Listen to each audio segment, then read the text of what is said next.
Next వచ్చేసి ice roller అండి. ఇలా అయితే వస్తుంది మీకు, లోపల ఖాళీగానే వస్తుంది. మీరు ఇందులో వాటర్ ఫిల్ చేసుకోవచ్చు. వాటర్ ఫిల్ చేసుకొని ఐస్ ఐస్ మనం ఐస్ రోలింగ్ చేసుకుంటూ కదా, సర్క్యులేషన్ అనేది ఇంప్రూవ్ అవుతుంది మేడం. అలా చేసుకున్నప్పుడు ఇందులో మీకు అలోవెరా జెల్ గానీ, టర్మరిక్ గానీ ఏదైనా వేసుకొని మసాజ్ అయితే చేసేసుకోవచ్చు. ఐస్ రోలర్ అండి ఇది. ఇందులో వాటర్ ఫిల్ చేసేసుకొని మీరు డీప్ ఫ్రిడ్జ్ లో పెట్టేసుకొని ఈజీగా నెక్స్ట్ డే ఐస్ మసాజ్ అయితే చేసేసుకోవచ్చు ఫేస్ కి.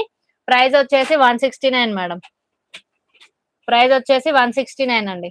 ఇలా మనకి ఐస్ క్యూబ్ లాగా అయిపోయింది అనుకోండి, ఇలా రిమూవ్ చేసేస్తే ఈ ప్యాక్ తోనే ఈజీగా రోల్ చేసుకోవచ్చు ఇలా.